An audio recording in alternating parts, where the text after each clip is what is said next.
Namatay ang tatlong magkakaanak kabilang isang bata sa isang massacre sa Talisay, Batangas. Agad namang naaresto ang suspect at hindi na rin itinanggi ang ginawang krimen.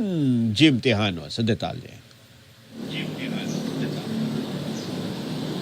Nelson, magandang umaga. Kalunos-lunos nga itong sinapit ng tatlong magkakamag-anak sa Talisay, Batangas matapos na walang habas na tadtarin ng saksak ng suspect. Ang suspect, mismong manugang pa ng 59 anyos na biktima. Nakakalala ko kapatid ko. Kala mag-anak lang.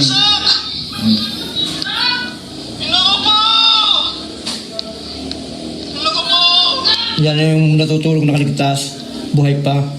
Sinilip ko. Yan. Kala ko patay din. Duguan at nakahandusay sa sahig ng ikalawang palapag ng kanilang bahay ang tatlong magkakaanak na ito nang datna ng mga kamag-anak sa Barangay Aya, Talisay, Batangas, Biyernes ng gabi. Sa kabilang kwarto, natagpuan ang 2 taong gulang na batang lalaki na may tama ng saksak sa tiyan. Naisugod pa ito sa ospital ngunit kalaunay binawian din ang buhay. Dead on the spot ang 35 anyos na ina ng bata at ang 59 anyos nitong lola. Patuloy naman na nagpapagaling sa ospital ang 6 na taong gulang na batang babae. Ayon sa pulisya, nagtamo ng maraming saksak sa iba't ibang bahagi ng katawan ng mga biktima. Nakaligtas naman ang 15 taong gulang na dalagita, 12 anyos na binatilyo at 7 taong gulang na bata na pawang mga anak ng pinatay na ina. Sinubukan pa umanong pasukin ng suspect ang silid kung saan nagkubli ang mga bata. Pero hindi ito nakapasok dahil nakapagkandado ng pinto ang mga nakaligtas. Pinasok po ng suspect yung bahay ng mga biktima.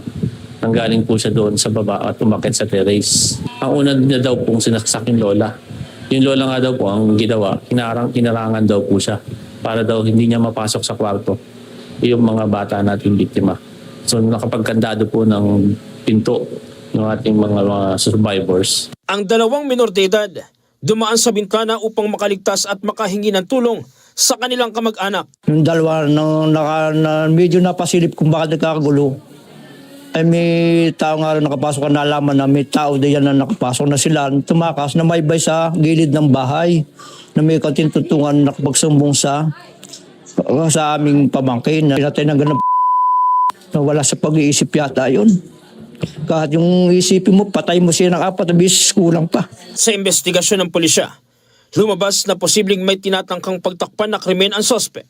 Ang motibo po ng krimen ay nagsimula sa kasong rape na isasampa doon sa suspect na nalaman po ng pamilya ng biktima na ilang taon na pala siyang nire-rape nung suspect natin. Kasi daw po ay tinatakot na papatayin ang buong pamilya kung sakali po siyang magsusumbong. Sa ikinasang hot pursuit operation, agad na aresto ang suspect sa Barangay San Roque, Santo Tomas, Batangas. Sa backtracking ng CCTV, makikitang naglalakad pa ang suspect sa bahagi ng Talisay, Tanawan Road pagkatapos ng krimen. Na-recover din ng mga otoridad ang kutsilyong pinaghihinala ang ginamit sa pagpatay. Hindi naman itinanggi ng suspect ang paratang at inamin siya ang may gawa ng krimen. Takot po kasi ako makulong eh. Gawa po ng... May nangyari po sa amin nung pamangkin ng asawa ko. Eh hindi ko po alam na gano'n na po pala na umabot na siya dun sa pulis. Eh may ikakaso po sa akin na rape. Eh, wala po akong maisip na way para hindi po ako makasuhan. Kaya ang naisip ko lang po sana yung gano'n, yung yun sila. Kaso hindi po pala tama yun na yung mali is aanuhan mo din ng mali. Mas lalo pa siyang lumala po. Nahingi po ako ng tawad kahit alam ko pong wala na pong kapatawaran siguro po yun. Nahingi po ako ng pasensya po sa lahat ng kamag-anak nila.